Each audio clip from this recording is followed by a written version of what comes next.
I was listening to the Canadian Bitcoiners podcast the other day, and Len made a point. He was like, I'm just waiting for this collection of Bitcoin treasury companies for the number to pass 21 million, right? You know, the ETF funds and the micro strategies. And that's why we agree on 21 million in Bitcoin, because it can't. It's a consensus, but there's no consensus on ETF. City of Berlin, it's very much a local adoption. And if we look at Costa Rica, where Francis lives, in New Vita, Bitcoin Jungle, it's very much local. So in fact, Bitcoin adopts best locally. Bitcoin is kind of a language as well. You know, it is a cultural move, but also I kind of see it like a language. It is a protocol. It is something that we can talk about between ourselves and communicate upon. I kind of see it like a financial Esperanto to help us stay where we are and not have to uproot and lose culture. I think Bitcoin can protect culture. I have my fuck you money, and that's exactly what I'm going to do with it. So you can walk away and we can say, you know, I'm the captain now, and also we don't need you. And that is when we start to be able to really decentralize power structures.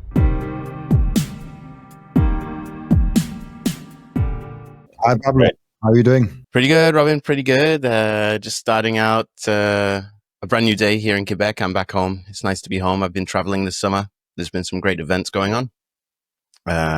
Been super happy to be meeting so many Bitcoiners, seeing what's happening in different places, but also happy to get back home and work on what's to come, because there's a lot of good stuff to come. So it's good to be back in front of the computer, take some time to debrief and look to the next chapter.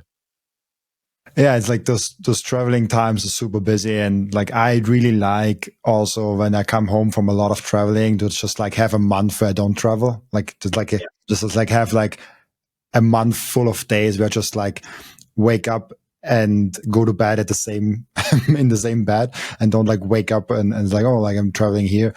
But you learn a lot, and I've seen you, I think, in El Salvador. I've seen you definitely in El Salvador. I saw you in Dublin, and you were also in Prague. So you're traveling to a lot of different places, and I just thought about that. Like, how do you see how different countries and how different kind of cultures are looking at Bitcoin? Do you see any difference between like Latin America, Europe, like Canada, and all the different places that you kind of seen?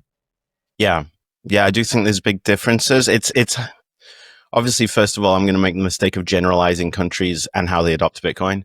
But you know, we kind of have to be aware of how globally this global currency is being adopted in different ways. So putting them into baskets of countries, cultures, languages kind of does make a bit of sense. It's something we're having to be aware of here at Bull Bitcoin as we expand out of Canada into Costa Rica, Mexico, and now Europe. And then hopefully further in the next few weeks, months, days, years, is how do people see Bitcoin? Because there's, you know, the white paper pretty much just explained what Bitcoin was, but didn't tell you how to see it. So interpretation is really open. Some people see Bitcoin through a totally different lens than I would, than you would. And it's not just dependent on where they come from. It's who they are, what their background is. But where they're from does have a good play in it. And you can pick that up when you go traveling. When you go to different events, there's different vibes, really. You know what I mean? There's a different energy, a different kind of perspective, a different drive. Some people are pushing different things to do with Bitcoin because it's so vast as well. There's everything we can do to help Bitcoin adoption. We can be working for different businesses, developing different tools, working in different ways to help this flourish.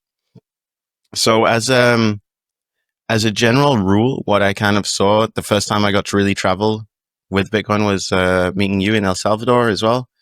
So I'd always wanted to go there because they were, you know, famously Bitcoin country. And as we've seen in the past few weeks, that narrative slowly kind of degrading, shall we say. But in terms of like the hope and the boots on the ground and the grassroots kind of adoption, like especially on a merchant basis, especially with lots of people moving there and feeling that kind of passion of Bitcoin expats. And it was very much, it's a happening kind of vibe. El Salvador, a lot of excitement, a lot of energy, a lot of like, this is ground zero, and all based around a nation state. So that was interesting.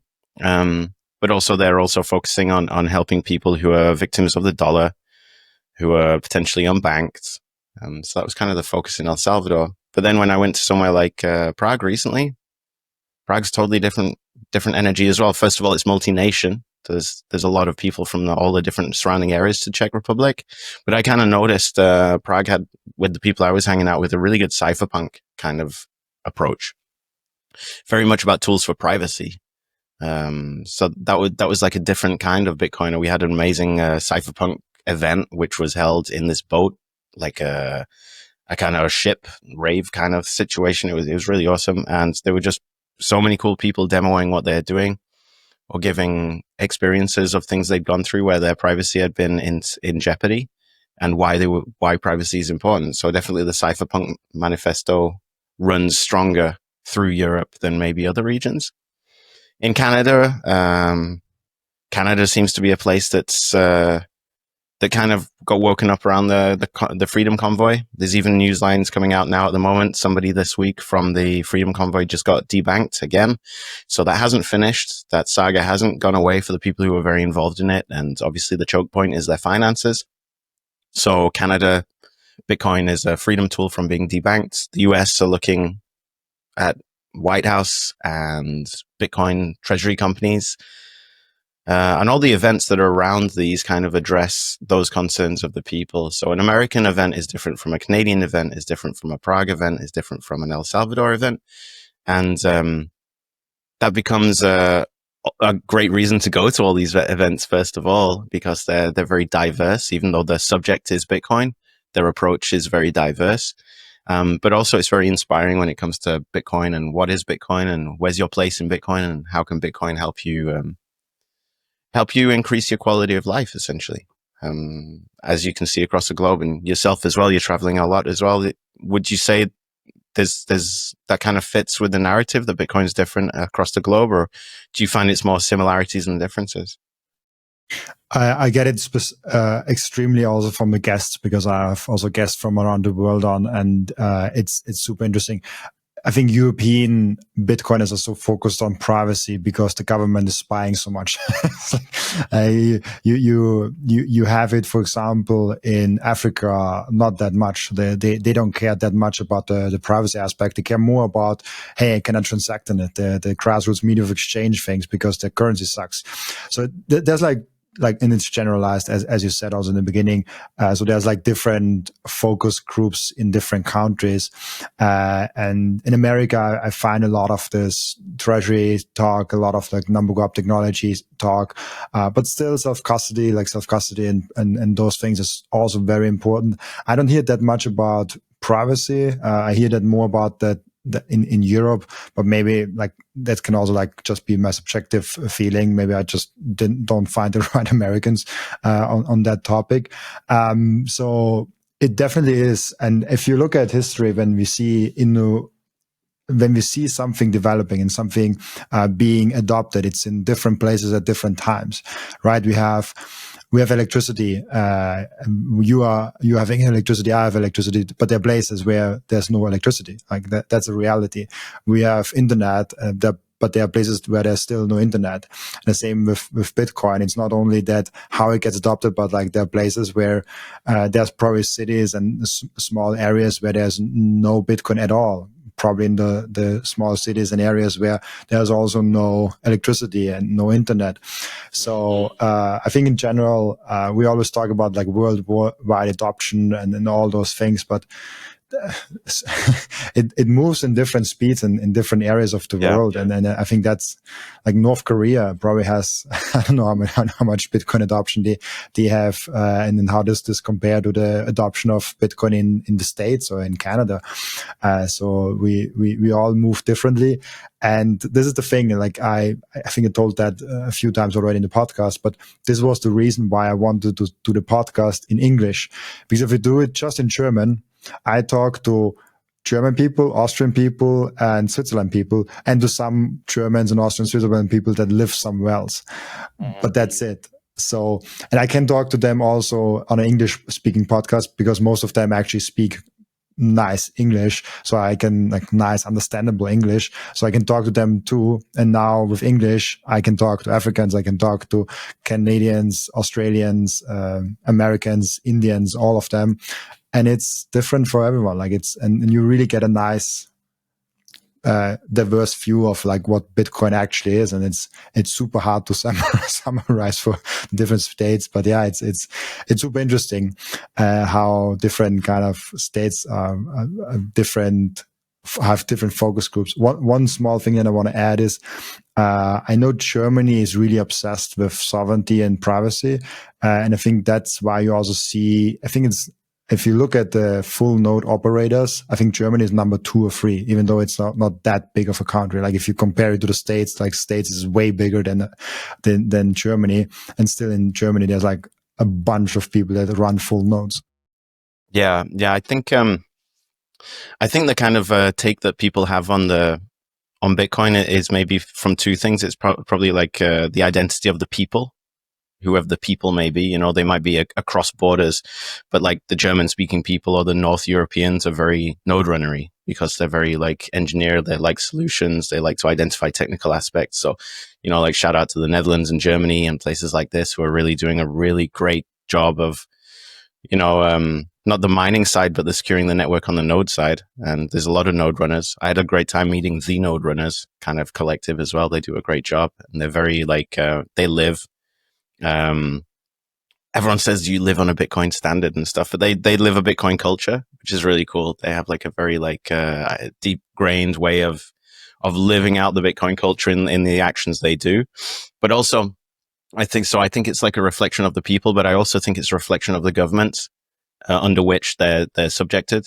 America, they're looking for to protect their constitutional rights, and they see Bitcoin as falling under one of those. And they also want to lobby, and they believe in the checks and balances kind of aspect of policy. So, that's why we've got a lot of Bitcoiners wearing shirts and ties at the moment and trying to go to Washington or get on these panels on CNBC or whatever, so they can try and do their thing. But yeah, even from like a checkpoint of view as well, like ex-communist countries have a totally different take on Bitcoin to non-ex-communist countries. That definitely plays a big part in how people see Bitcoin generationally. They've inherited a lot of political baggage from their governments, and that reflects in things. So I think it's a mix of who the people are and which government's been ruling the people for too long. And that kind of gives way to their thirst for Bitcoin, which expresses itself in different ways. But to come back to what you said about speaking in English or German, Bitcoin is kind of a language as well. It's not just it is a cultural move, but also I kind of see it like a language. It is a protocol. It is something that we can talk about between ourselves and communicate upon. It's almost like our second language. And that's why we like to go to the events, is because we can practice our second language. But it's like a global language. It's a global financial language. I kind of see it like a financial Esperanto. You know this language Esperanto that they made after the Second World War, and they were like, hey, like one of the problems with the Second World War was that we couldn't communicate with neighboring cultures and communities. So let's try and invent a universal language. So they made Esperanto. It's quite similar to Portuguese, I think. But the idea was that everybody would speak it. But they didn't want to give it their first language, so they saw it as like a threat to their identity. But if it had been marketed differently, if you'd have said, okay, Esperanto is going to be everybody's second language, so we'll all be able to speak to each other on a second language. And Bitcoin offers that. It offers us a way to be able to speak to each other, or at least transact with each other, which is an interaction. A transaction is an interaction. So through Bitcoin, we have this global protocol which allows us to be able to interact with each other and transact with each other, no matter what our kinfolk is, no matter where we're from as a people, as a culture, and no matter what government we've been subjected to for too long. So this is the frictionless aspect of Bitcoin being a global protocol, that no matter what countries and what governments and what cultures they came from, when I went to each one of these events, Bitcoin was a unifying factor, and Bitcoin was the same wherever. It didn't adopt a different style. So yeah, it's part of the fun of being able to have this thread in common with people who are so different. Do you think that, it's just an interesting thought that I had now, but do you think that language might follow the same trajectory than currency kind of follows where we have many different currencies now, we have many different languages now, and at some point, because of globalization, internet, and coming closer together as a human species on the world, that we kind of slowly, but like very slowly, get to like have like maybe 3 languages, and like most of them, like 99% of the people just speak like those 3 big languages, maybe like English for the Western world, and then maybe Chinese, and maybe like Hindi or something like that. I mean, even Hindi, they speak really good English. For Indian people speak really good English, especially the new ones, way better than the Europeans. But like there's this centralizing or like unifying aspect of the internet and globalization for language. I mean, I live in Austria, and like 95% of my life is English because my girlfriend speaks English with me. My job is almost purely in English. I have 3 freelancers, and only one of them speaks German. so every aspect of me is English, even though I'm residing in Austria, and my native language is German. So it kind of just made me think right now when you spoke about Bitcoin and language that we might like have in 100, 200, 500 years, maybe just like 2-3 languages across the world. I think that's the way it was certainly heading. If we look at globalization as being like a homogenization kind of effect, it kind of dilutes cultures and makes them very, very similar and bleeds the lines. Even like, obviously, if we're talking about language being from the UK, I'm obviously at the apex of that homogenization, right? It's kind of like a key factor historically and from a colonization point of view. But I think ever since maybe, especially at like the birth of global technology, such things as the internet and computers, like it's accelerated globalization without a doubt. You were talking about working with your freelancers. I'm talking with you right now over a podcast from Austria over to Canada.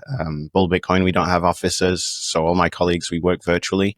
And it does have like, I can take like Bull Bitcoin as a great example. Bull Bitcoin was founded in Montreal by Francis Pouliot, who is a French speaker natively. That's his mother tongue is French, but also very bilingual, living in Montreal.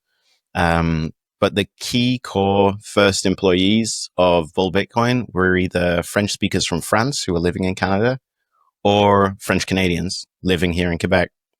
And as the team grew and grew and grew, it got to about maybe about a certain number, where as soon as we expanded through France into Europe, but as soon as we expanded into Mexico and started gaining colleagues from the rest of Canada, the company, instead of speaking French, would speak English. So now most of our meetings are in English. So even Bull Bitcoin's been kind of subject to that type of like, as things grow and scale across the planet, you'll default to the language of least resistance. It's the network effect. As the network grows, it'll use the quickest vehicle to get things done. So that's still happening. 2025, definitely. English is dominating as a language and growing. Other languages are growing, but I think maybe the top 5 languages are eating the lunches of the smaller languages. So there are languages which are dying, which is a shame, really, because language is culture, language is identity, and language is people. So I'd like to think, this might get a bit further out there, but I'm always very optimistic on what Bitcoin can do. Some people say overly, but I think Bitcoin can kind of reduce globalization aspects. I think eventually, if we have money working for us and we don't need to leave our villages to work in the cities, we don't need to leave our countries to work in a different country for economic reasons, essentially. That's why a lot of people have to move to leave their native language or leave their hometown or leave their village or leave their country is economic. But if people adopt Bitcoin and economics start to work in their favor locally, then hopefully they can nourish a bit more of their local culture as well and not be dependent on external factors. Like a phrase that I've been kicking around in my head for a while, I'm rewatching Silicon Valley because I really liked that TV show. But there's always little tech phrases that kind of come out of that show and stick in my head for a good few weeks. And one of them recently is, think globally, act locally. And I think Bitcoin will allow us to do that. It'll allow us to think globally, but to act locally. And when we act locally, we're actually fighting against globalization. So if you look at really good adoption projects, I think the best ones I've seen have been in El Salvador. everyone will think Bitcoin Beach, but in particular Berlin, the city of Berlin, it's very much a local adoption. And if we look at Costa Rica, where Francis lives in Uvita, Bitcoin Jungle, it's very much local. So in fact, Bitcoin adopts best locally, rather than globally. We have to collaborate globally, but real adoption actually really happens on a local sense. So I think Bitcoin could probably protect minority languages in the future as a conclusion to that train of thought. I think it might be able to help us stay where we are and not have to uproot and lose culture. I think Bitcoin can protect culture. Bitcoin is a big reason why I'm still in Austria. Because I think Bitcoin has a good force on the world where every country will politically, like most countries, will be a politically good country to be in. I think we've shown in the previous podcast that I just recorded, we've shown that Bitcoin is now the most correlated asset to the M2 money supply. And it might be like a long-winded argument now, but I think that because we now have an asset where it kind of shows the politicians and the money printers, or like if you do too much, like people will flee to this other system, to this parallel system. And as we know from Linolden, nothing stops this train. So they will still keep printing money. This is a trend that is really not like returnable, reversible. And in that sense, because we have that alarm system now of politicians and central bankers printing money, I do think that politicians are, weirdly enough, because of Bitcoin, forced to act more responsibly and implement policies that are in favor for the individual. And maybe that's just me dreaming, but I really think that Bitcoin will have an extremely positive impact on politics all around the world where Bitcoin is getting adopted. So obviously it won't have a huge impact right away on countries like North Korea, where maybe Bitcoin adoption is not that big. But on countries like, and there's a big grassroots adoption happening in Europe, as you know, and I'm also interested in how you see, because Bull Bitcoin, I think you entered Europe not that long ago. It was like half a year or something like that ago. I was towards the end of 2024. Yeah, it's like a little bit more than half a year now. So I'm interested in that also. But like, the overall thing is like, I think Bitcoin, where it's active in that country, will actually act as an alarming system for politicians. And that M2 money supply correlation right now is just like one small indication for me that this might actually be the case, where we are now coming already close to that. If you print a lot of money, this just goes to Bitcoin. And then the central bankers at some point be like, yeah, we are just printing money into Bitcoin if we print money. Like we just increased the Bitcoin market cap and the Bitcoin adoption with that. We print new Bitcoiners exactly with that. And so it might actually be true that like then politics get better across the world. And then to your point back, people don't have a reason to move if it's a nice place to be in, and if they can work from everywhere. Like if I can stay where I grew up and I can work globally with everyone as I do right now, like why would I move away from my family? Like that seems ridiculous. Yeah, there's a couple of parts to it. In terms of to your first part, which is the government has to listen to us. When it's almost like, the classic Tom Hanks, Captain Phillips meme, I am the captain now. Essentially, Bitcoin is what Christine Lagarde called the escape hatch. What are we escaping? Well, we're actually escaping that power dynamic, which is that they tell us what to do and we have no choice. We'll complain that we vote every 4 or 5 years and nothing changes, and the politicians make empty promises and they just indebt us more and more and more and pass it on to the future generations. Like that's how it's been. But nowadays, the escape hatch has allowed us to slip away and we become more agile, and in fact, we become less victim and more an agent financially. And as more and more people take that path, call it the orange pill, call it the Titanic, call it whatever you want to do in terms of analogies. But when you make that path to becoming more sovereign, you need the government less. And when you need the government less, the government also can't control you. They can control you less and less from a financial tax point of view. So they have to start realizing that they're losing their base. And then when they start to realize that they're losing their base, they actually have to go to you, and they have to be like, oh, hey, you guys, you sovereign individuals, what do you guys want? Like, you know, like you seem to be making moves and making businesses, and you're succeeding, and your families are doing well, and you have a great, strong network of people. And like, you know, we want to leech off you guys because that's what they want to do. They want your vote and your money. And you can turn around and you can either collaborate with them, which is what some Bitcoiners are doing at the moment by trying to change policy and lobbying and showing the way to adoption on a state level, or at least an institutional level. Or you can do the rebel thing, which is like, no, this thing's over. This was a breakup. Like, I'm away from you now, and I'm out of your control, and I'm not going to climb back in. I have my fuck you money, and that's exactly what I'm going to do with it. So you can walk away.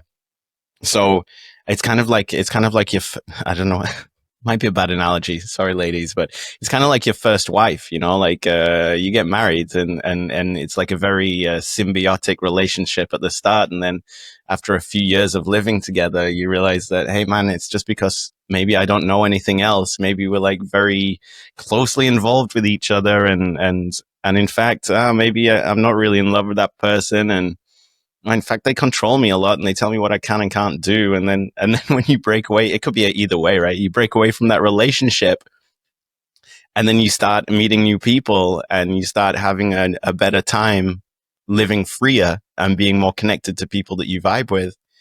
That first relationship starts getting really jealous and being like, hey, who you hanging out with? Who are these messages, you know? And then that first marriage that was very implicit and very like tight together was because it's all you knew. But now you've seen a wider world and you know what sane relationships are about. Well, then the first relationship becomes really toxic and jealous and starts trying to get after you. And that's where the FUD comes from, you know, like they're seeing people breaking out and they're like, yo, you can't break out because if you do, everyone else is going to do, and you're going to leave me on my own. And I think that's one of the other ways to it as well, is that, yes, we can see that governments are going to have to listen to Bitcoiners more and more as we multiply, essentially.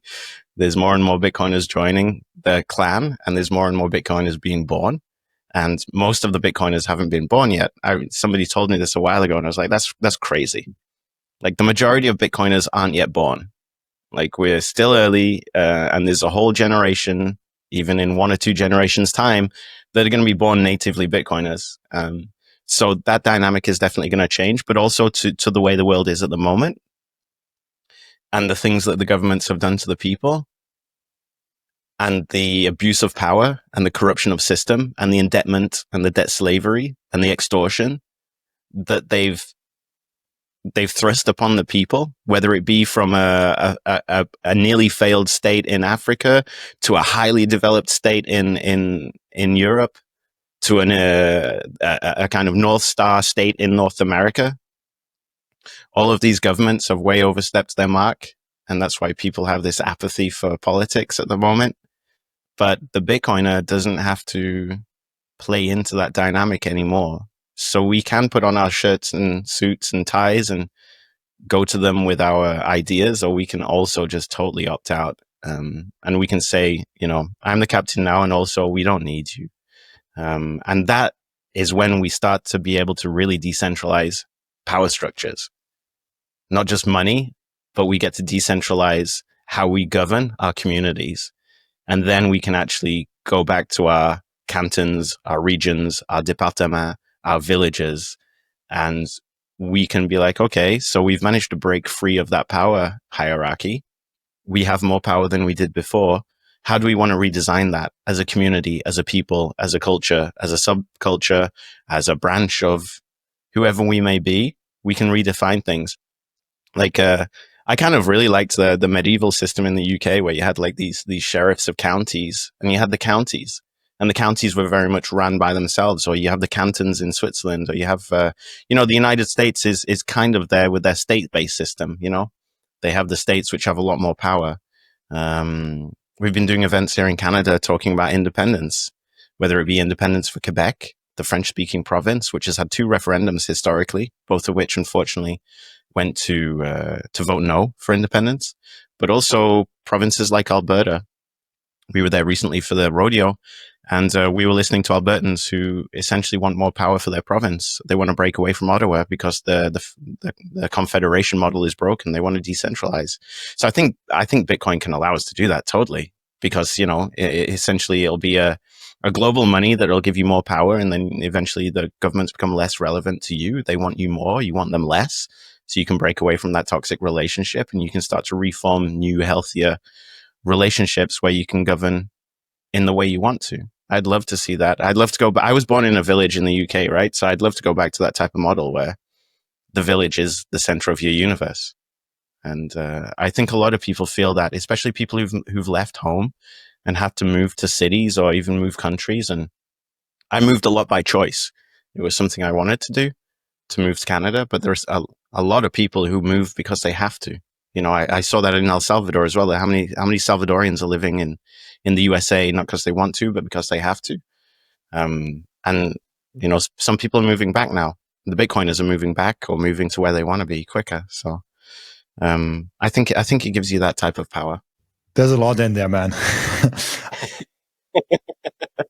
I also loved your quick detour with girlfriends and wives. Shout out to the girlfriends and wives, by the way. And I just wanted to add like 2 small things, and I probably you agree with them, but I just want to throw them out there because I see so many bad things. I think girlfriend phase is kind of that phase where you're gonna find out if that's your wife, and if it's your wife, like do your best to stick with it because you made a decision. But of course, like if it's still bad, like you found out, like then get out of it, especially as someone that their parents are divorced. I understand that. But I hear so many different opinions, and I personally was even of the opinion that a girlfriend is kind of like dragging me down, or like, oh, is this holding me back, and all those things. And I said that because I was never in the right relationship. Now I'm in the right one, and I'm like, my girlfriend is enabling me to do what I do. And it's super funny. I got my current girlfriend, and I think for my forever girlfriend, soon to be wife, I think, and she was there since the very beginning that I started my journey. So I started in 2023 with like 0 followers on Twitter, like nothing else. And she was at the starting point. Like when I got my first 100 followers on Twitter, so I was super famous, she came into my life. And a lot of the success was just like hustling for me, and like a lot of just work that went into this project. But a lot of success, I just also have to describe to her, like how she enables me, how she kept me going, how all the things. So I just want to throw that out there because I know a lot of people are in relationships just to be in a relationship, and that's so bad because the other partner can really hold you down. And if you find the right partner, man, you, like, I just thought in my life, like the right partner is just like skyrocketing your own life. And this is something I want to throw that positive story out there because I know there's a lot of like, oh, you don't need girls, like all those things. Like, you don't need them, but like you will be better as a family unit. And I think especially Bitcoiners understand that, like, have a family, like have kids, like you will be better. You will be stronger in long term as a family unit versus being alone. And it's funny because there are so many studies around how successful singles are, how successful married people are, and how successful are married people with kids. And there's a lot of nuance to it. I mean, obviously, people that are married with kids are way more on average successful than like single people. And then it's like, we can fight about like, is that because you have to make more money? Because if you're married and you have kids, you have to make more money than when you're single. If you're single, you don't need that much money. Or is there some causation of like feeling the responsibility? And there's also a lot of stories of like when I got my firstborn, that you really felt the responsibility, and then you kind of took your career and your business all of a sudden serious, and you really accelerated all the things. And one other small thing, if you wife up your girlfriend, be 100% sure about, I feel like the divorce rates are super high. And I don't know what the reason is. I've never been married, so like I cannot really talk about that. But for me, it's just like if I propose to my girlfriend, I'm 100% sure. And I know there's crazy stories. I don't know if Larry wants me to talk about that. I will just talk about it. But Larry told me that he proposed to his girlfriend after like 1 or 2 months, or so there's some crazy short amount of time, Larry Lapar. And I was like after, oh, you don't know anything about her at that point. That's crazy to me. But like, hey, if it feels right, and obviously it worked out for him, they're still together and they're happy and have great kids and all those things. But yeah, I just wanted to, you probably you noted down a lot of things. So I'm curious what you think about that. I'm having to note stuff actually, because there's a lot of points I don't know, like this is why I like talking with you, Robin. Like we can actually go into like Bitcoin adjacent subjects, which is more important than just Bitcoin. But so yeah, what was I thinking? It's interesting. You were saying that you were talking about your personal relationship life and things like that. But from talking to Bitcoiners, there's usually like there's a before and after. We call it orange pill when it's like, hey, the Bitcoin thing.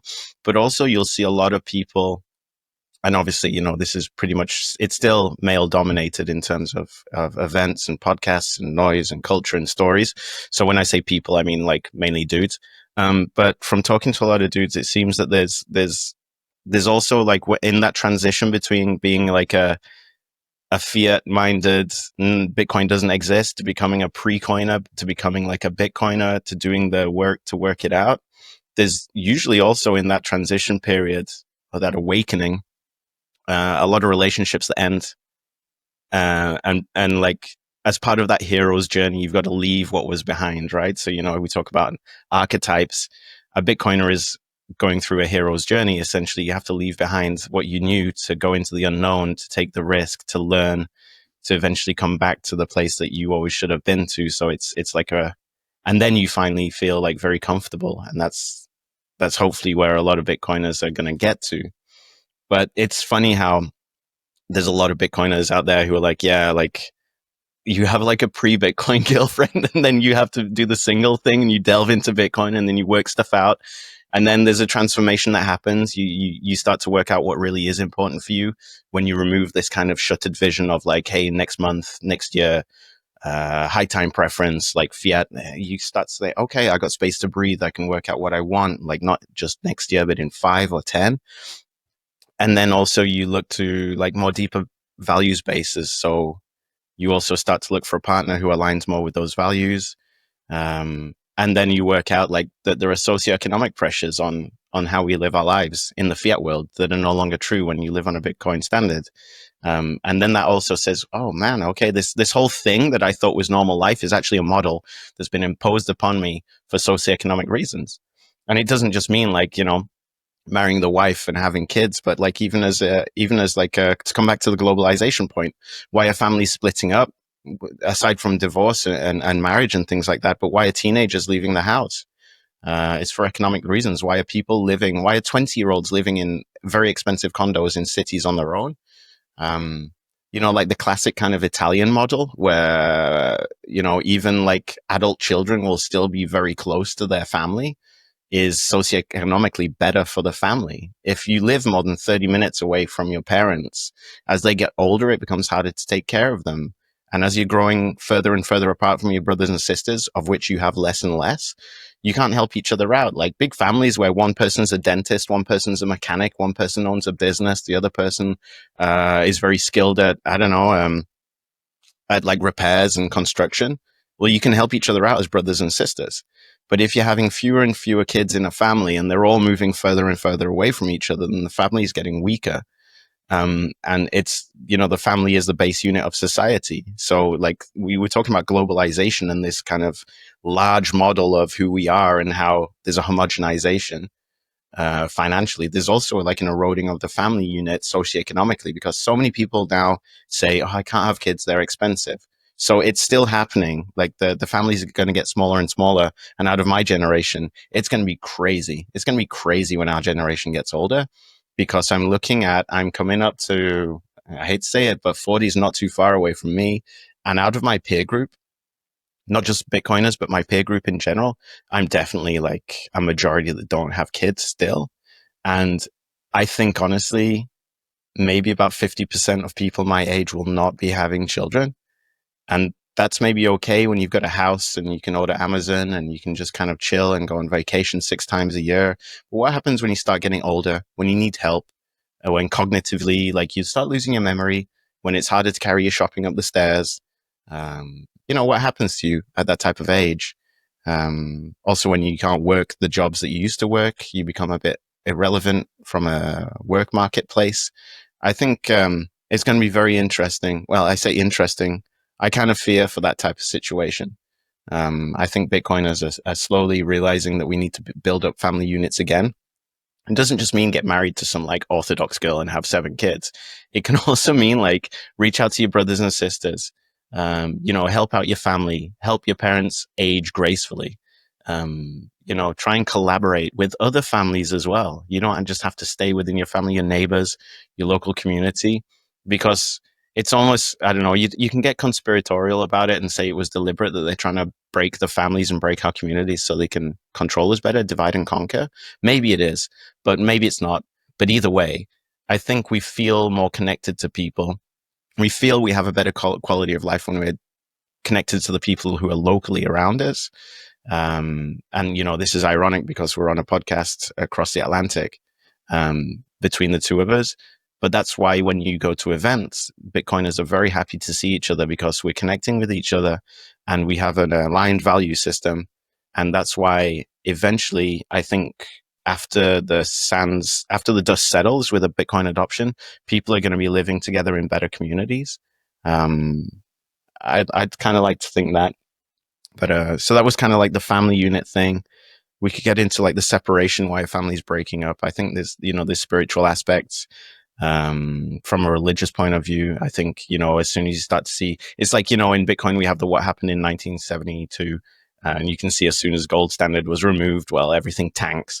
Well, if you also look at like what happened in terms of religion, like when in the West did religion kind of disappear? Well, at the same time, divorce rates started to ramp up.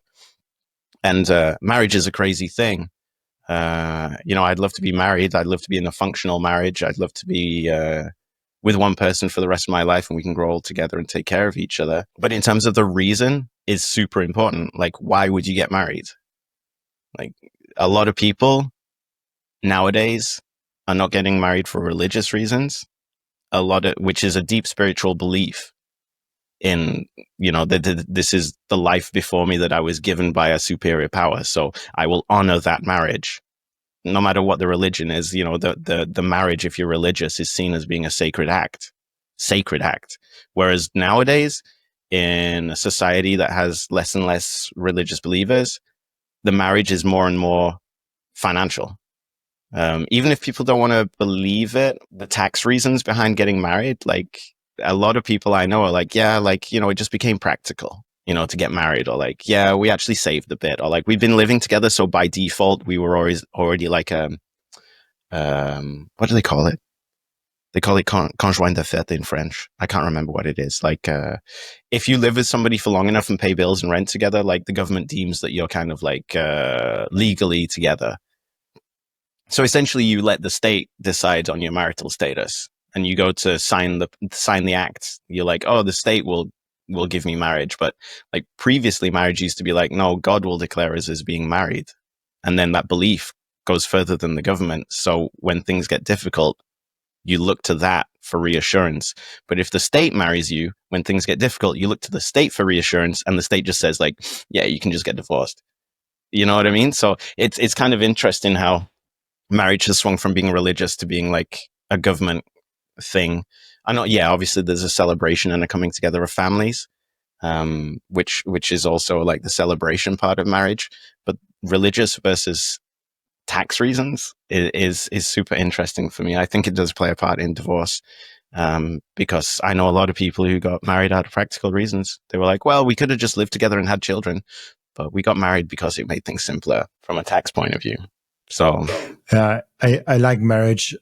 Like, I'm not super religious. I'm getting with the podcast actually more religious, which I literally talked the previous podcast about. So I won't tell the whole story again. But generally, I get more religious with this very podcast.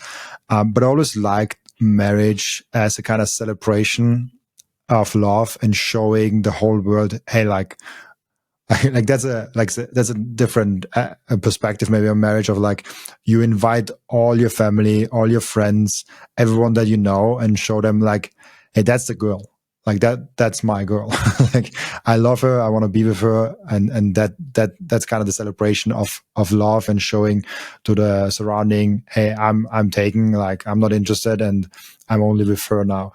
We have this like modern thing with like open marriages, not only open relationships, but like open marriages where they are married but like still have other partners. I'm not sure how religion looks at that. Probably not that good. But it makes me really happy that there are so many Bitcoiners out there that are married and having kids, and I feel like there is some weird connection between being married and having kids and sound money. I mean, of course, it's a money part of like, yeah, if you're doing money wise good, you are more likely to have kids. But there's also this aspect of like, if you have more kids, you're doing better financially. But if you are on a Bitcoin standard, you will likely get to have kids more easily because you can afford it to. I don't know, like it's a weird topic. Do you see there's a connection between like sound money and like sound family units? yeah, I do think so, because I know we speak all the time and we work in the industry and we see each other at events and we dedicate a lot of our time to Bitcoin. But I think from my point of view, Bitcoin's not all I want to do. Like, Bitcoin's not, it's not the destination. It's a tool that will allow me to get to where I want in my life. I have to spend a lot of time and energy because, we want this thing to work for everybody and we want to drive adoption so everybody can get to where they want to go to. But Bitcoin's not like a destination for me. And the destination is, living in a small community with tight relationships between people who are nearby and having a family and watching them grow up and living in nurturing and healthy relationships. It hasn't changed. Like, what we want really hasn't changed in thousands of years.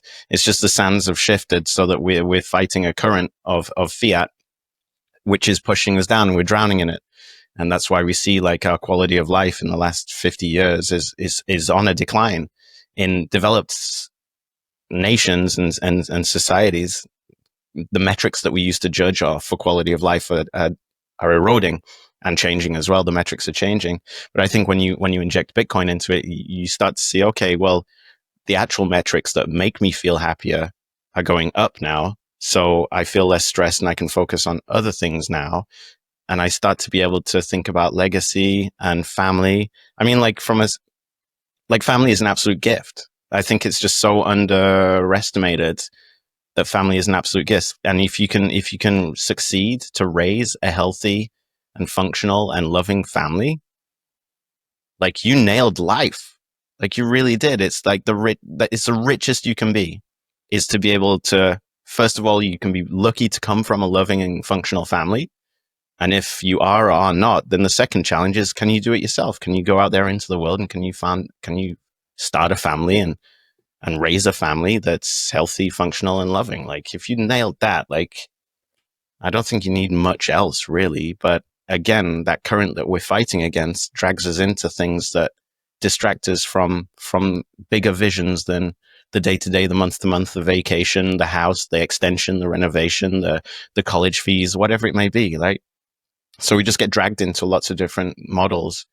But I think innately, deep down, we all know that these are the things that we're put here to do. Go forth and multiply is part of our mission.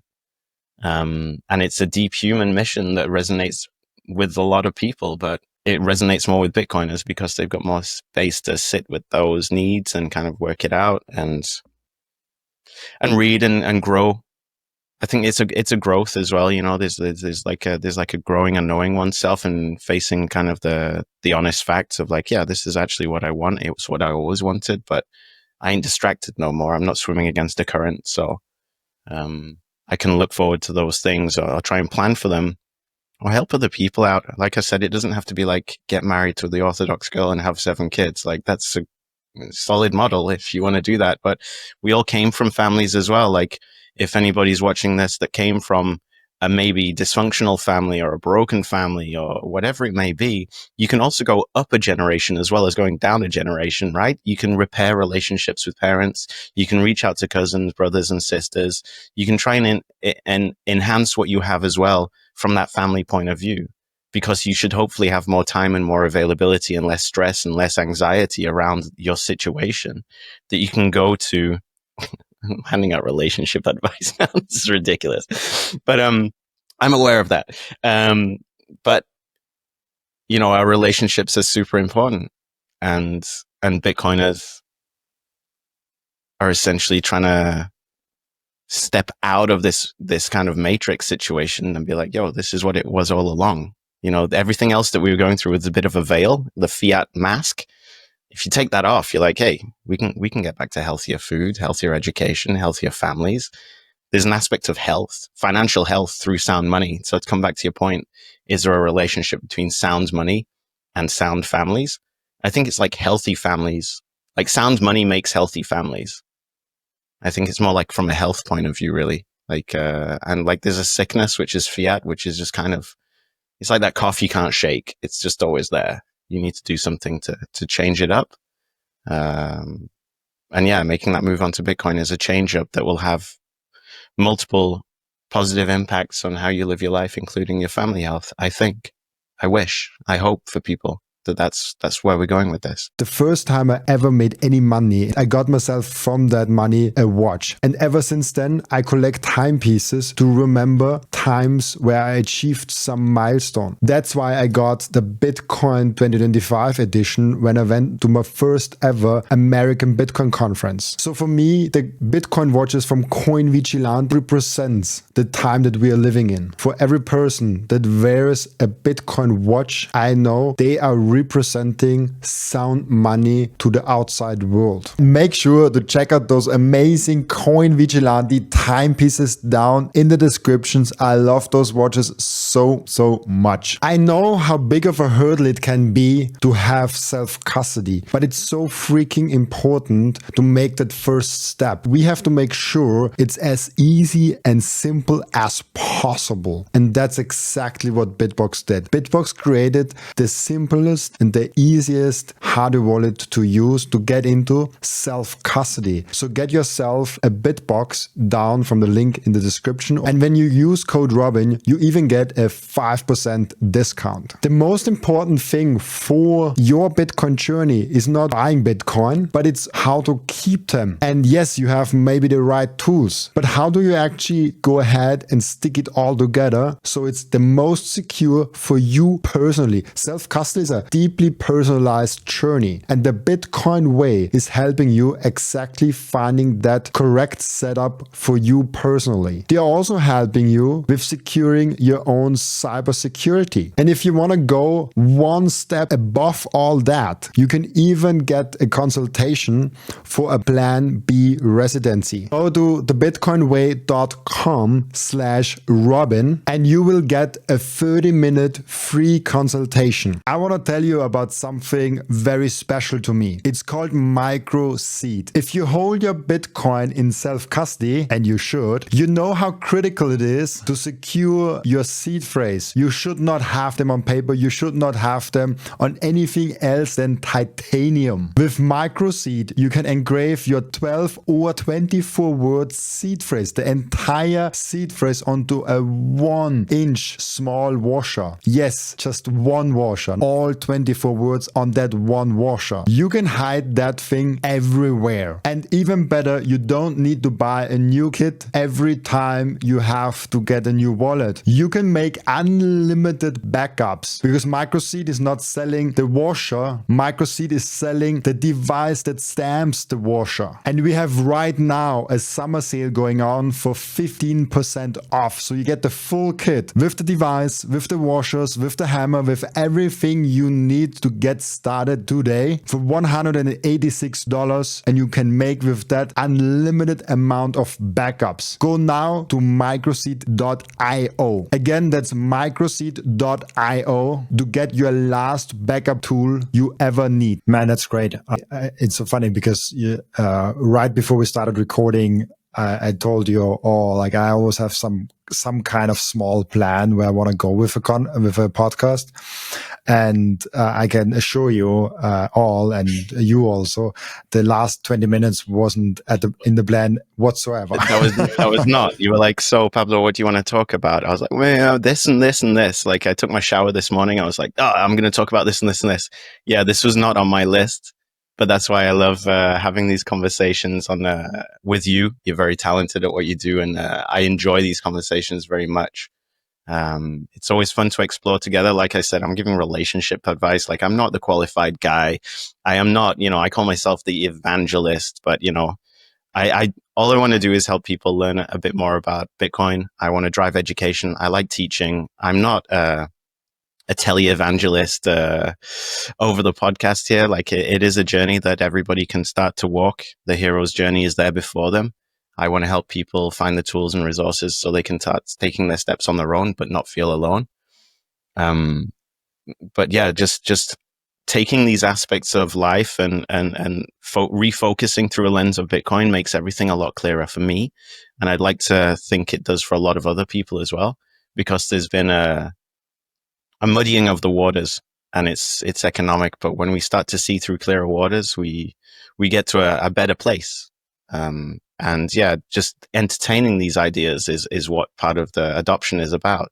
Just having these conversations with you, Robin, about you'll talk about so much stuff on your podcast. You'll talk about food, you'll talk about education, you'll talk about families, you'll talk about history, about language, about culture, and we're refocusing. There's a huge period of refocusing that will happen more and more and more as more and more Bitcoiners join the movement.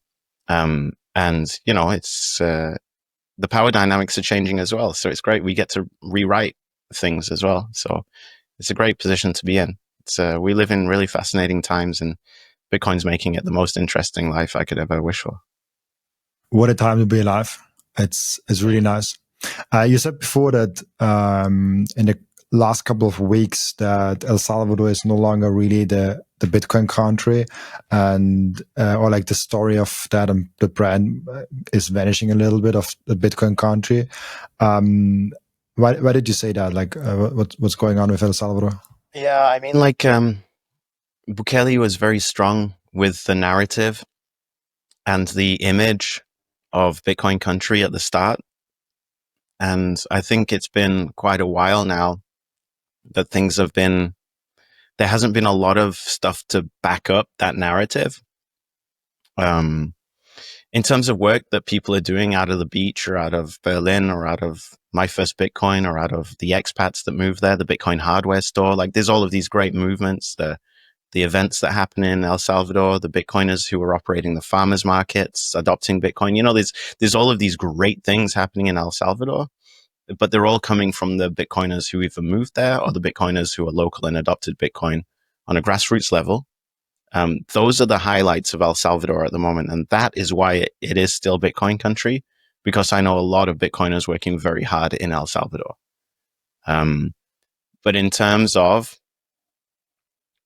what, again, like, it's classic politics, right? The promises like Bitcoin City, volcano energy, fuck the IMF. Like, if we look at the last 3 years, there's been not a lot of like things to back that up coming from top down. I always think, and we can see this in the USA as well, there's a lot of people spending a lot of time, money, and energy on the top down adoption. I think I learned maybe at the start of this year, 2025, that adoption will always be bottom up. and not top down. So Bitcoin country, El Salvador, yes, but it's bottom up, and you have to look. We call it grassroots, right? But there's like before the grassroots, there's the trees, and then there's the bushes, and then there's the grass, right? So you've got to actually dig down. So you got to meet these people and go to the places and meet the merchants and go to the events and some meetups and meet the organizations, speak with the educators. That's where the adoption is. But every time I open up like the headlines, I'm not seeing like these groundbreaking headlines about adoption in El Salvador from the top down. I'm not seeing that the politicians or the administration are announcing even better policies for Bitcoin that the media are reporting upon. This deal with the IMF was like really tragic. You know, that's like the opposite of what Bitcoin adoption looks like, is like a new debt system with the IMF. And then recently it was confirmed, it was a whisper around El Salvador that, you know, the buying one Bitcoin a day.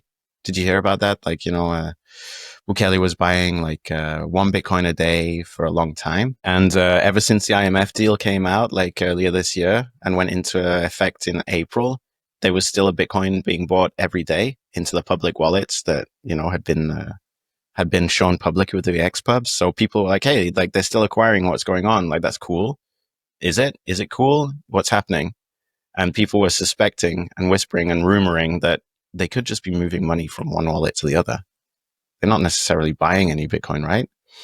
And that was a rumor for 4 months.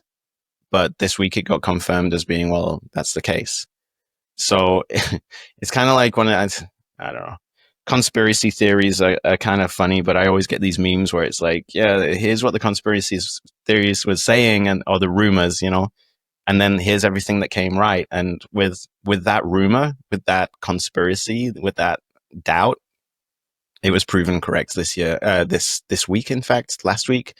The IMF came out saying like, yeah, El Salvador's not acquiring that Bitcoin. They're just moving it from one wallet to the other. So that's what it might just be a mistake, you know, let's give benefit of doubt. It might have been miscommunicated. It might be an error. It might be an oversight. It might be an undersight. It might be best intentions, but not with the best results. All of that could be possible. However, there's not many other good things coming out of the top-down adoption in El Salvador for since when? Like, you know, we had the passports, the Bitcoin passports, and we had the beach, and we had the wallets and the ATMs, but all of this was right at the start. And ever since then, there's been less and less to get hyped about in El Salvador from a top-down point of view. Now, that's not to discredit the people who are there doing like the actual boots on the ground, grassroots, setting up meetups, doing courses, classes, like onboarding merchants, using Bitcoin on a daily basis, supporting, you know, locals and expats who moved there. That's not to discredit that, but it's just to say, like, I don't know, it hasn't worked out the way it hasn't worked out in the way it would. Like, neither of us are living in El Salvador as Bitcoiners. Like, if it was a dream place, we'd be living there right now. Or if it really worked as a model, there'd be a second country that had adopted Bitcoin like El Salvador. If that was the way that Bitcoin adoption was going to roll out, somebody else would have got it and copied it 5 years later, but they haven't. So I'm not saying it's a failure, but I'm just saying it's not got me as jazzed up as it had done when Jack announced it on stage in, what was it, Miami, all those years ago. So it's okay. It's, you know, we can learn from this as an educator. Like, you always see adversity as a learning opportunity. So what do I learn from that? Is that Bitcoin adoption will always be grassroots. So that's what I like to focus on. I like to meet the people where they're at. I hate that phrase. It's something that's true, but I just don't know what it means. Meet them where they're at. Like, anyway, we're talking about, like, earlier about these connections and these relationships, and that's the network along which Bitcoin adoption will spread. It's not waiting for the right politician to sign a piece of paper, in my opinion. That's proven to never work in the past with other issues. Why is it going to work for Bitcoin? You know, it might make things easier if they give us tax breaks and stuff. But at the end of the day, if you're a true Bitcoin, you're like, well, tax is extortion anyway. So why do I want a tax break? Why am I asking for permission? I need to be ungovernable, which implies not putting on the shirt and tie and marching to my politician. Anyway, My coffee just kicked in, so I'm getting a bit like, there's a fight, you know what I mean? There's a peace and there's a love, but then there's a fight as well. So when it comes to things like this, there is a fight that we need to do, but it's a peaceful fight. It's not taking the traditional channels. It's walking a new path towards adoption. And it's that hero's journey, but we can walk it collectively as well. There can be like an awakening, and a gathering of like-minded people who just want to change things up. And Bitcoin is that journey. The El Salvador story is really interesting, and I searched a little bit because I wasn't aware of that story while you were talking. I was researching a little bit, and it seems actually to be true that the IMF like actually said like, oh no, like they're not buying, but then also there's this address that El Salvador apparently controls, and there are more Bitcoin moving on there. So it's like, okay, if they have another wallet, it's kind of okay. They apparently have another stack where they're moving those things in there. It's interesting. I haven't dove deep into that, but it's definitely interesting when we look at national adoption. I personally don't want nation states to buy Bitcoin anyways. Like I want individuals to buy Bitcoin. I mean, how are they buying Bitcoin? Like, whose money are they buying Bitcoin with? Exactly, yeah. So like I want individuals buying Bitcoin and not nations with the money of the individuals buying Bitcoin. Yeah, totally. And it's like, to come back to your point, like, thanks for checking it out as well, because I don't want to spread rumor or misinformation. But just the aspect that it's, a core belief of Bitcoin is don't trust, verify. But now we're like we were trusting the government of El Salvador that they were buying Bitcoin. But not really verifying. And now we're trusting the IMF, who say that they're not doing it, but we're not verifying them either. So it's just like a trust ping pong. Like we should just be able to verify stuff, and there should be proofs. Or is all of that just a charade? Like, it's crazy with the Bitcoin Treasuries company. They've got this great website that tracks all of the Bitcoin's treasury companies. I was listening to the Canadian Bitcoiners podcast the other day, and Len made a point. He was like, I'm just waiting for this collection of Bitcoin treasury companies for the number to pass 21 million, right? The ETF funds and the micro strategies. Like, maybe in 10 years, like, we'll look at this website and be like, yo, all these companies collectively have more than 21 million Bitcoin. Somebody's lying somewhere and we can't verify stuff. So if we move away from that don't trust, verify with Bitcoin, we start to place trust in people who are always going to lie to us to some degree, whether it's deliberate or not. Like, there's just funny stuff that goes on. So I can't believe we can abandon our core ways of thinking when it comes to like top-down state adoption. If you can't verify it, don't trust it. It's interesting, yeah. This would be funny if all the ETFs and all the Bitcoin held on treasury companies in total net like 19 or 20 million, even if it goes up to like 15 million, it's like a real red flag. It will happen though. Like, yeah. Can you not see that eventually it will happen that way? Like, it's human greed. There's no limit to humans' greed, and it will, if you look at your neighbors, if you're a fund manager and you get together on the cocktails or the lake house meetups around the barbecue, and it's like, oh yeah, did you know that these fund guys, like, they just kind of nudge their numbers a little bit? They're like, oh, if they're doing it, maybe we can do it. As long as we're not as bad as them, we're not going to be the first to get caught, right? And then somebody else hears, oh yeah, those two guys, they're both bumping their numbers on the ETFs and how much Bitcoin they say, the paper Bitcoin. Well, like, if they're doing it, we can't get left out. This is a competitive industry. Like, we need to stay afloat. If that's what people are doing, that's what we're going to do. And eventually it'll just be a race to the top rather than a race to the bottom of who has more paper Bitcoin than the other people. And then eventually the whole thing will fall down. And it's classic boom and bust economics of people just ripping people off. And it will happen with paper Bitcoin. It will happen. Like, it's, and that's why we agree on 21 million in Bitcoin, because it can't. It's a consensus, but there's no consensus on ETF. There's no consensus on paper Bitcoin. You lose all of the properties of Bitcoin when you put it into trust, apart from the number go up. You ride the number go up, but every other property of Bitcoin is negated as soon as you start using the ETFs or paper Bitcoin, because you're trusting people with every other property of Bitcoin. You know, they can censor you, so it's not permissionless. They can inflate it above 21 million by saying that they have more than they have. You can't verify it because you don't own your keys. You can't run it through your node. Like, you lose every single other property of Bitcoin as soon as you put it into an ETF. You just have number go up. So if you just want number go up, fine. But you're missing out. It's like taking a Ferrari through a swamp. You know what I mean? It's not going to do the right job. Put it on the highway, right off into the sunset. I mean, we've learned in the Bitcoin history through hundreds of stories, FTX, BlockFi, Celsius, there's so many companies that tried that and failed. Like FTX, how many Bitcoin did they actually have versus how much did they claim?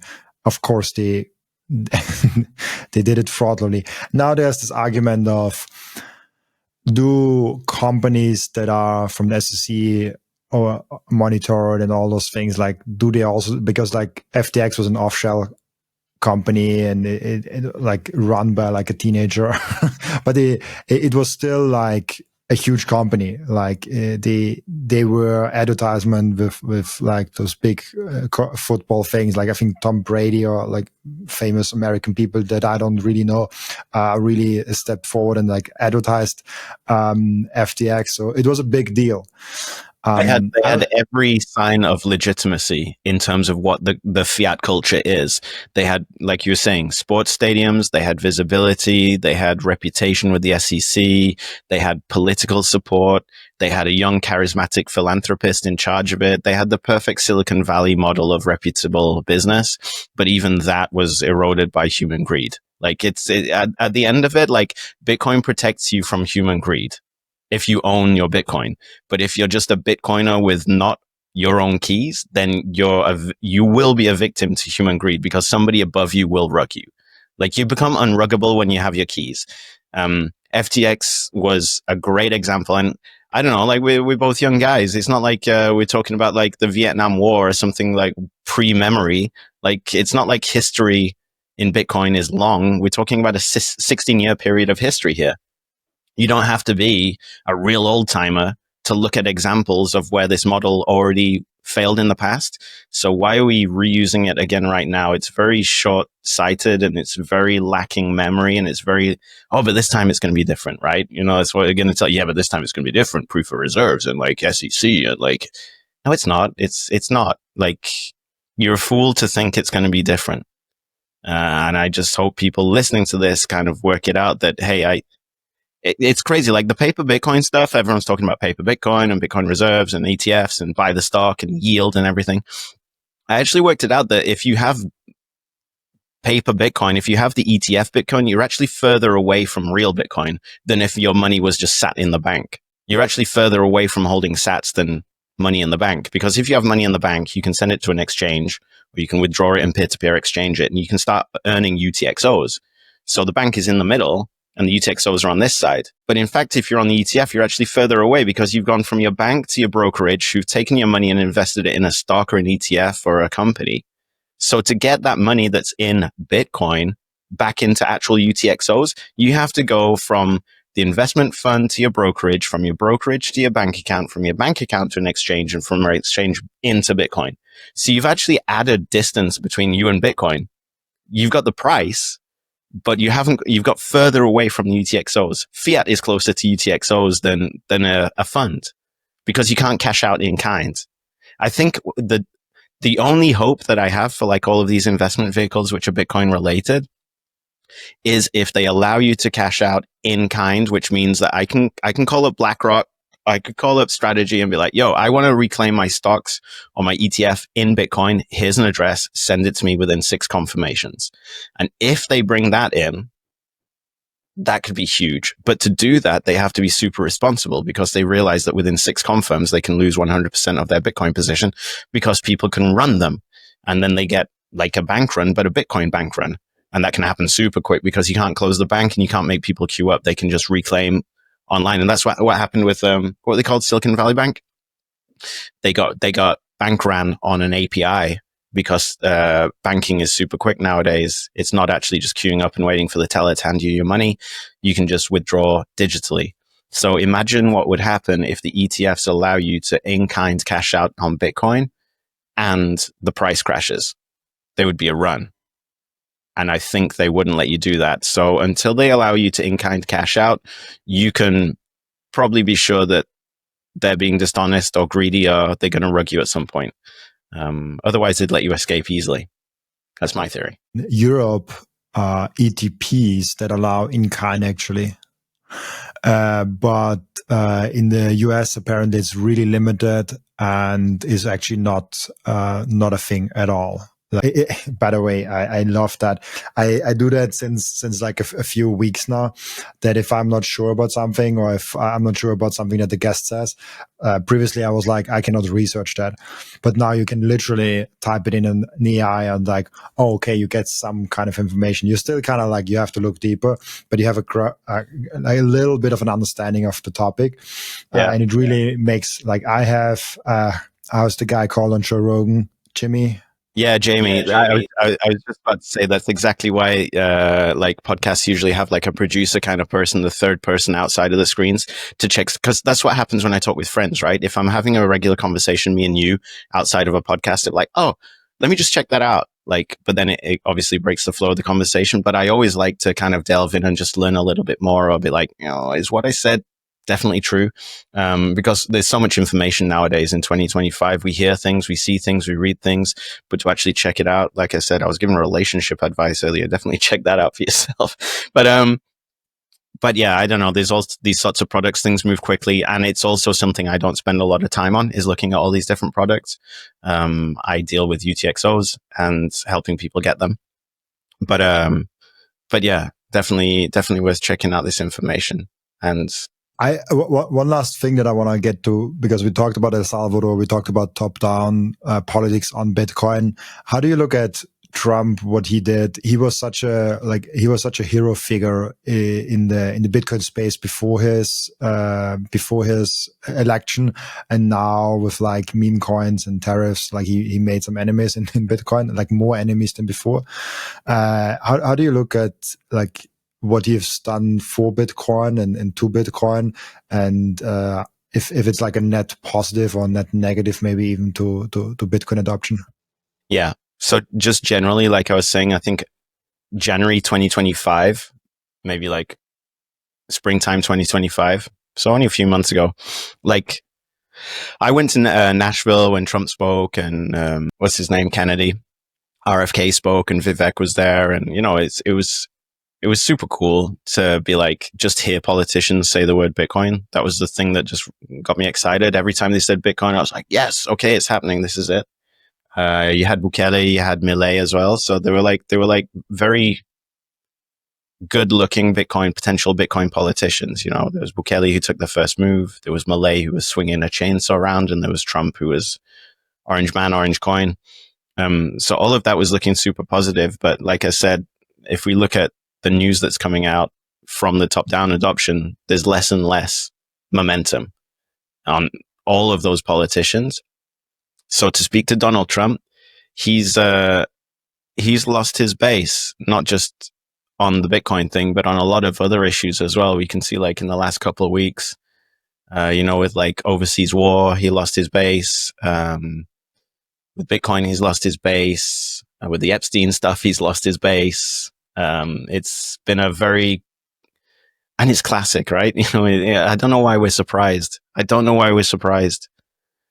That even the populist politicians are falling from grace as quickly as the traditional politicians. We're in a move of popularism, right? We've heard about this since Trump got in from the first time around. Some people call them the far right. Some people call them populist, whatever.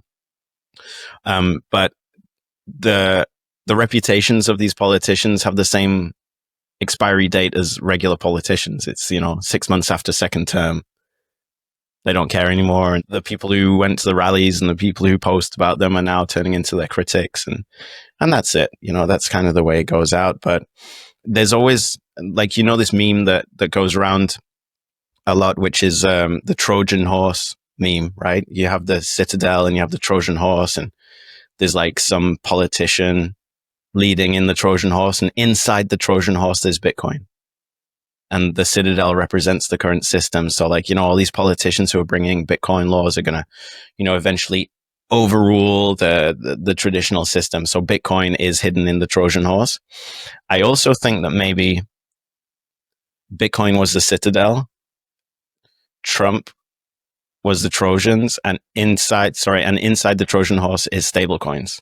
You can totally flip that around. Like the surprise could be, hey, it was Bitcoin all along, and now we've got you, Federal Reserve, SEC, White House, people, all of Wall Street. Like it was Bitcoin, and it game theories its way through the traditional fiat system. Or actually, it could be that the Bitcoiners welcomed in Trump, and he's actually going to surprise us with a huge stablecoin movement, which we're going to regret for the next 5 to 10 years whilst we play a long-term game in terms of game theory, and eventually the stablecoin thing doesn't work out because essentially stablecoin is fiat. It's backed on fiat. So stablecoin, in my opinion, is fiat. I understand volatility and transactions, and I can understand its usage, but its reason and its foundation is still fiat. So has Trump kind of brought in a next 10-year battle, a war between fiat through stablecoins potentially as well? So it could be like a negative, but I still solidly believe in Bitcoin's foundation and the way it will work out and play out in terms of game theory. It's just that Bitcoin standard hyper-Bitcoinization, US being like a home for mining and Bitcoin, no capital gains and stuff, it might have been pushed a long way further down the road than we thought, because the Genius Act and things like this are going to be very much focused more and more on stablecoins. And you saw the clips from Vegas. Stablecoin was mentioned so much at Bitcoin Vegas. Maybe that was a Trump plan all along. Maybe it's an accident. Maybe it's misintention. Maybe it was just pandering for votes. But I don't think it played out how a lot of people wanted it to. But I don't know. We're so naive for thinking it would have been any different from what it is right now. Like, this is how it was meant to be, and this is what it is. We just got to keep on focusing on that grassroots. It doesn't change whether you're in El Salvador or the United States or Europe. Like, the movement has to be from the bottom up. Yeah, his incentives are definitely to make the dollar stronger and to spread the dollar more, and with that, I think stablecoins are a better tool to spread the dollar than the Bitcoin. Another question I actually got that I think like a few episodes ago, we have this end routine where the previous guest asking a question for the next guest, and one of the guests asked a question for the next guest. Are stablecoins eventually a Trojan horse, or are they maybe even a threat to the Bitcoin? So like, are they something that is a kind of Trojan horse for Bitcoin towards the financial system, kind of introducing digital money? Or might stablecoins be a competitor and a threat to the Bitcoin? I don't know where you stand, but it seems like the truth is somewhere in between. Yeah, it always is. It always is somewhere in between, and the waters are being muddied because it's kind of splitting Bitcoiners a lot. There are some Bitcoiners who are pro stablecoin. There are some Bitcoiners who are Bitcoin apathetic. It's like, well, it exists. There are some people who are building in stablecoins more and more to wallets.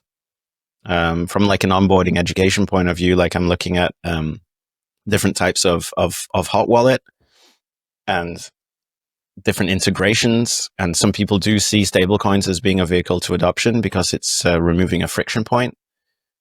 So that's totally valid as well. But also the core values of what Bitcoin toxic maxis were during the meme wars in 2020, 2021, 2, 3. Now those same people are also like, well, stablecoins, yeah, I mean, like in a macroeconomic justification for stablecoins, it could be a way that we drive Bitcoin adoption. It gets quite long. Personally, I haven't yet found my exact opinion on stablecoins. There's something deep down which says it's not moral money ethically. So I think that's where I should maybe build my opinion out from.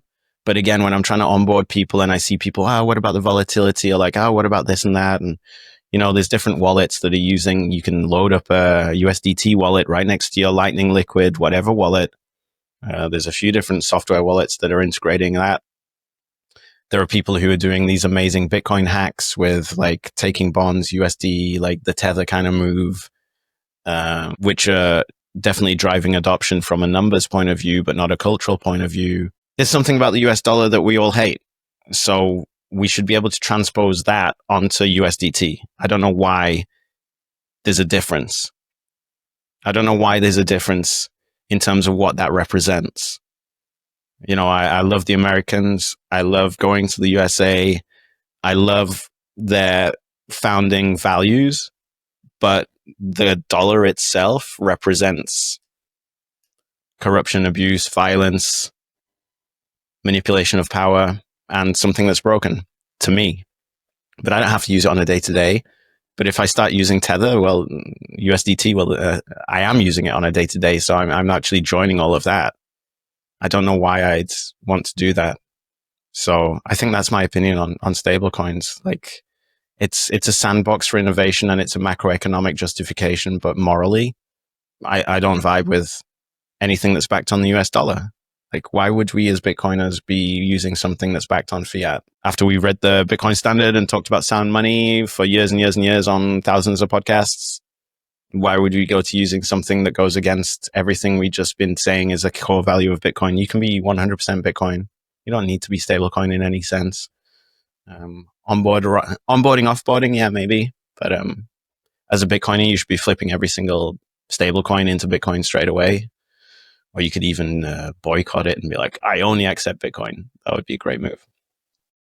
Yeah, accepting Bitcoin. I give the Bitcoin way actually a lot of credit for that. I didn't accept Bitcoin even as payments a couple of like a year ago, like 8-9 months ago, and now I earn most of my income directly in Bitcoin. And it made me realize, oh yeah, Bitcoin is actually true. Bitcoin is actually true money. And I want to show you something. And I know we are like a little bit over time. I hope you don't have some conflict of other appointments that you have to get to. Perfect. Then let's do it. I want to just get that one small thing before we have the end routine in there. I compared stable coins to Blu-ray, and I did that also like a couple of episodes ago, and I want to just share this with you because I want to know what you think about that theory. We have here a small chart. I just let it through from ChatGPT, and where we have internet adoption and the Blu-ray adoption. And Blu-ray was a thing around 2014, like between 2010 and 2020, it was kind of like a peak thing. And after that, of course, streaming service and all those things kind of took over. But when we only have normal disc and DVDs and the things that we had before Blu-ray was a lot better. In the same way, stable coins are a lot better than the normal euro and the normal like Swift fiat rails that we have now. So like stable coins is actually a lot better than that right now. And the Bitcoin is already here. So we have here a kind of stable coin adoption, and we have like Bitcoin adoption maybe here. The orange line is then Bitcoin adoption, where we already have 16 years of Bitcoin, and Bitcoin is being adopted more and more. But stable coins is kind of this thing where it closes the gap between fiat and Bitcoin for a short period of time. It's kind of the overlay, kind of like a transition technology, in the same way as Blu-ray was a transition technology between normal DVDs and streaming services, because the internet infrastructure had to build out. I don't know if Bitcoin is right now ready for 8 billion people to transact on a daily basis as their main medium of exchange. So maybe stable coins is just like a blip in the history books where this was like, yeah, that was kind of like a transition technology towards Bitcoin. It was not a Trojan horse. It was not a threat. It was just like a transition technology towards Bitcoin. That's the best way I personally understand stable coins right now. So where would you say we are on this graph if we imagine that the DVD and the Blu-ray are Bitcoin and stablecoin? I mean, where would you say we are, like, hypothetically? I think we are right at the starting point. I think we are like before 2002 because like we are nowhere near 10% Bitcoin adoption. I know the official things are saying like, okay, 5% and all those things. And also if you look at stable coins, how many people do you really know that use stable coins? Like, Yeah. I don't know anyone that uses stable coins. I was on a crypto podcast recently and there was someone using stable coins. And so it's like Blu-ray was really a format where you like everyone knew about it and everyone used it as on the, I remember when I was small and like 2014, I was 16 years old. So I know when I was like still living with my parents, we had Blu-ray at home. This was like a really good thing. Now, when I look at my broader family, when I look at friends outside of the Bitcoin bubble, nobody has stable coins. Nobody has Bitcoin. I think we are in both developments super, super early. And we are nowhere near those kind of and maybe like this transition period is like different from Blu-ray and internet, but we are nowhere near those adoption rates, nor from internet or from Blu-ray. I like the analogy. I think it's a good one. Like I always talk about Bitcoin adoption and then map it over S-curve adoption. You can see that DVD has like the S-curve, whereas like Blu-ray is the bell curve. So most technologies that succeed take an S shape. You look at the motor car, credit cards, the internet, DVDs. They have the S-curve adoption, but it depends how you're measuring adoption here, right? Because in terms of like transaction volume, I don't have the stats, but in terms of how much money is being moved through stablecoins as volume and how much money has been moved through Bitcoin as volume, I think we're a bit closer to that crossing over point than there. But in terms of if you're measuring adoption in terms of how many people use this thing on a daily basis or a monthly basis, we're for sure like far off to the left. It depends how you're going to measure what adoption is. Are you looking at throughput? Or are you looking at per capita adoption? And to a second point, like the bell curve that we saw with Blu-ray is a slow tailing off as adoption dwindles, and people are just like, you know, I still know people who have Blu-ray discs at home, right? You probably know people in your home, in your hometown, or friends that, you know, somewhere they've got their DVD collection. They've got all the Disneys or all the Star Wars or all the Lord of the Rings on Blu-ray, but they didn't sell them off because they just keep them. Whereas a stablecoin, if a stablecoin really ramps up in terms of adoption, the situations that would result in it becoming less and less popular would probably be like a crash. It would probably be a rapid exit from USD. And like you're going to have to look, well, what would be the reasons why a USDT, a stablecoin, would reduce in adoption? What would be the event that would cause that? And the event would probably be a really dramatic event. So there's a danger with that. You know, would it be that the fiat that backs it crashes? Would there be hyperinflation? Would there be a default on the government? All of these boom and like stablecoins will go through boom and bust. I think Blu-ray is a bit of an exception because it didn't go through a bust, but I think currencies go through the bust, and I think a stablecoin will bust. It won't tail off. I think there'll be I think in maybe 10, 15, I don't know, 50 years, whenever, we'll look at that graph, and instead of Blu-ray and DVD, we'll actually be able to look at Bitcoin and stablecoin, and we'll be able to look at an exact week of like, that was a really important week. And we don't know what it's going to be, what the event is going to be, but I have a feeling that it would be more that type of situation where there's like a Black Friday or a Black Monday, or you remember the week in October 2031 when like the whatever happened. We'll be like, yeah, that was the week when it changed. I think that's probably where we're going with the stablecoin narrative. Bitcoin will always S-curve, but I think stablecoins will just nosedive at one point. It looks more like a cliff where it goes up on the other side. It just like crashes down. Yeah, makes sense. We have one question that I ask each and every one of my returning guests, and the question is, what have you learned outside of Bitcoin since your last appearance? That's good. I like that. Since when was my last appearance? Just to just kind of work it out. Is it a year ago? About a year ago. I can look it up exactly. I actually didn't do that, but I would guess. I think it was. I actually know it right around, I think, November last year, because after, it was like probably like October that we recorded it last year. It was like a few weeks before we met in person, right? Exactly. Yeah, a few weeks after that, we met in person in El Salvador. So let's say just October last year. Wow, a lot's happened. It feels like it was years ago. But I've just been really grateful to be able to travel in the last 12 months, more or less 12 months from the first time we met. That was my first event outside of Canada, where I live. And that really bolstered up the act local, think global, to come back to it. Like, Bitcoin is a global currency.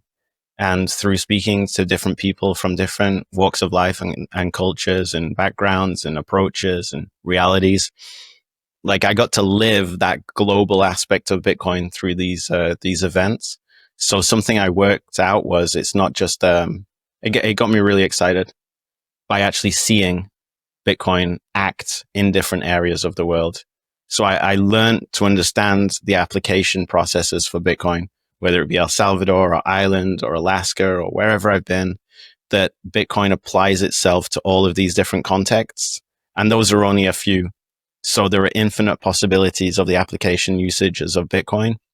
There are different people who'll be using it in different ways.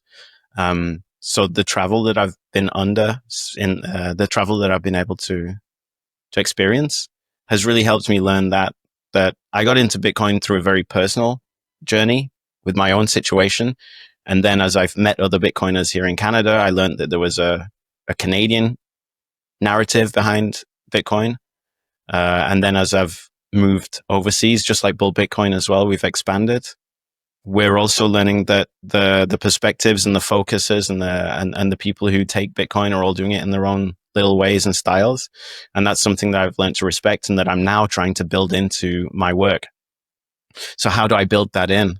As somebody who works in Bitcoin education, I have to be able to broaden as much as possible the work that I do, so that when I'm working with different people, I try and work out the meet them where they're at thing again that I hate to say but have to.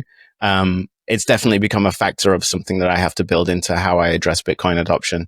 Is, okay, Bitcoin is being adopted in so many different ways, in so many different places. How can I, as an educator, help drive adoption?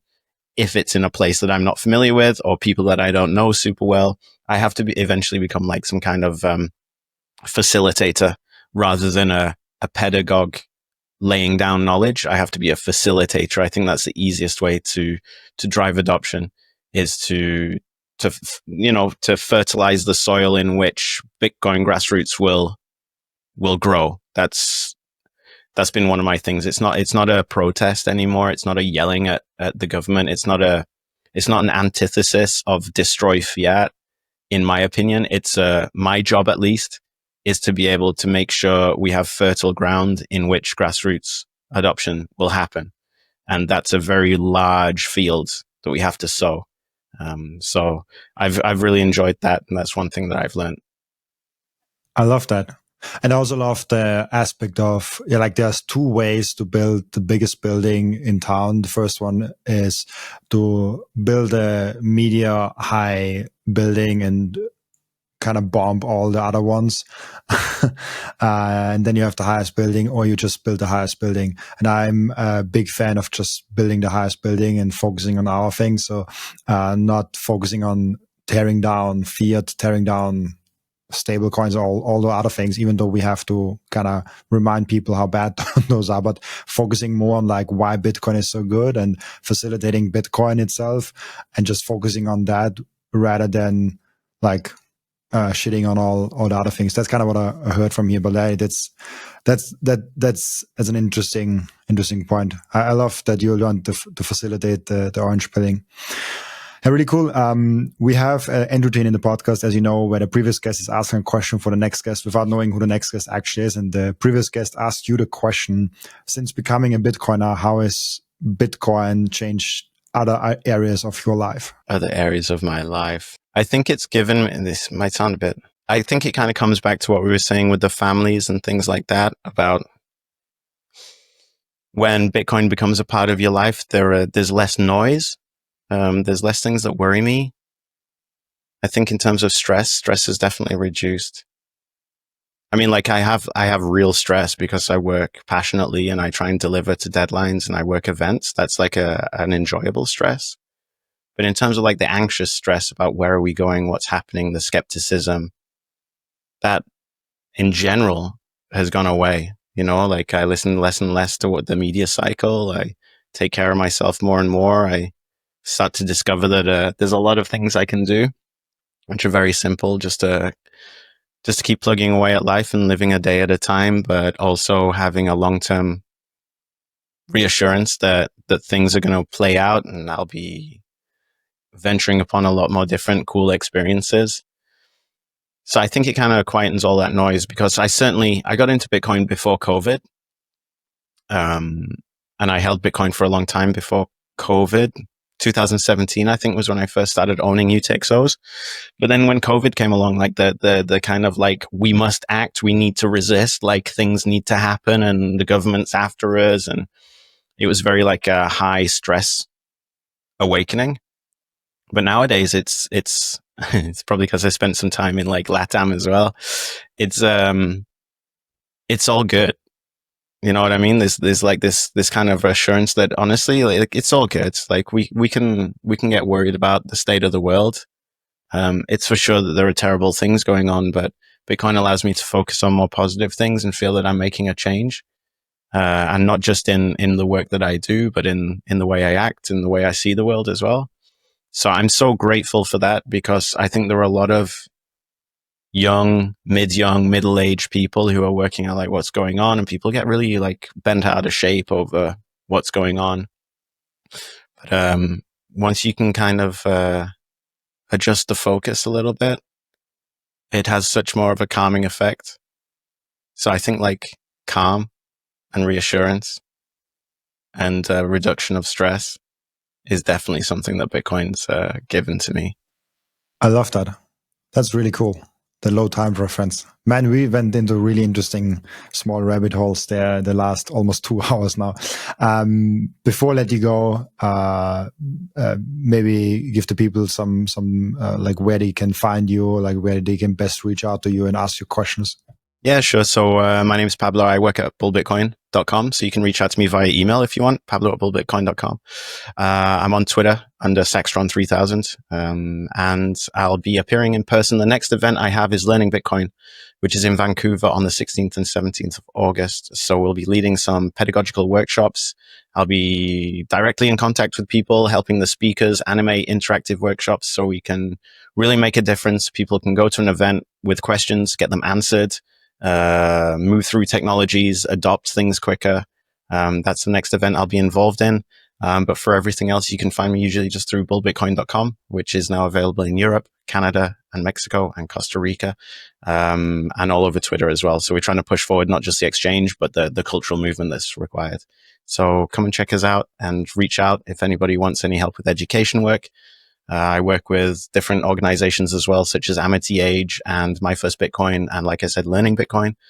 So education is really my jam.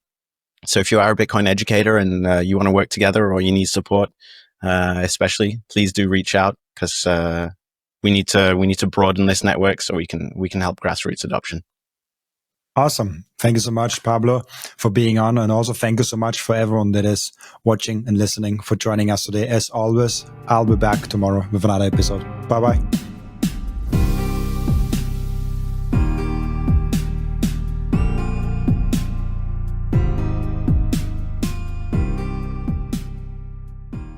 This content is for educational and entertainment purposes only and does not constitute financial advice.